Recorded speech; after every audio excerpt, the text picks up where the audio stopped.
Farming is challenging. And then add on top of that, running a business, doing bookkeeping, doing marketing, it starts to get really challenging for people. And so the Cowichan Valley Cooperative Marketplace was incorporated in 2014. We run an online marketplace so that local farmers really stay in business and more than that, thrive. The main issue that we solve is being able to provide access to all the local goods and produce that we have in the valley here. We provide to residents of the Cowichan Valley as well as to Victoria, and so a lot of these people aren't able to get out to farms themselves, not necessarily able to come out on a Saturday to a farmer's market, but we really give like an easy way, direct from home, log in on your phone or your computer and see all the wide range of products that we offer.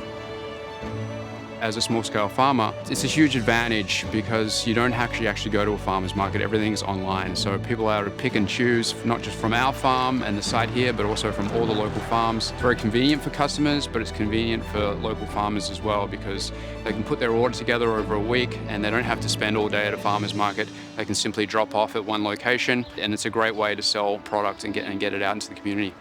We actually rely on Co-op as a business now, and a lot of other small-scale farmers do. In fact, Co-op's probably our number one sales right now. 2020, all of the farmers markets shut down and people were asked not to go to the grocery store or to only send one person to the grocery store. And then we live on an island here. There was this glimpse of food scarcity. I think it woke a lot of people up to how precarious and kind of fragile our globally supplied food system is. The business more than tripled basically in the matter of 2 weeks, right at the beginning of the pandemic restrictions in March 2020. So there was a bit of a crisis on the end of the farmers and the producers, not really having any outlet for all their goods that they were, already sitting on, already growing, already had in the fields. And likewise, customers, they really wanted to be able to access this good quality produce and not necessarily have to shop at a big box store or a grocery store. And so we provided that link.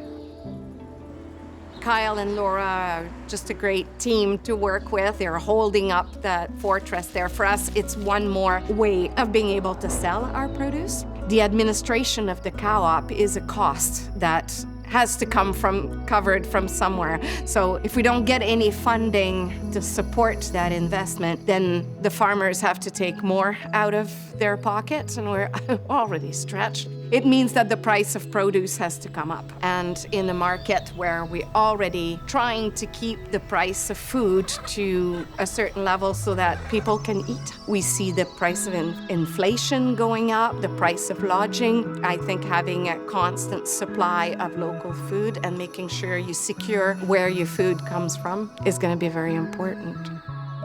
2020 was just this explosion year. When everyone ended up going back to the grocery stores and it all went kind of back to normal, we had expanded and the market was no longer supporting us. So we didn't have the revenue to pay our staff, and we didn't have the need for all of the equipment that we had bought. And so we had to kind of figure out how to contract. We had talked about opening up our cooperative for other kinds of investment, but we didn't really know anything about it. We're farmers. So that's when the investment readiness program gave us an opportunity to pitch a business planning project. And we have already implemented some of the recommendations that came out of that process. It's been kind of eye-opening. I think we've learned now that the sales revenue couldn't ever really possibly be enough unless we raised our margins to match the big grocery stores, which we're just not going to do. It's not fitting with our mandate. So instead, we have to look at other ways to earn revenue. My coworker and I also were able to participate in some coaching sessions through the IRP, and that was really valuable for us. I just came out of those sessions with a list. My notebook was full of different ideas that we could try.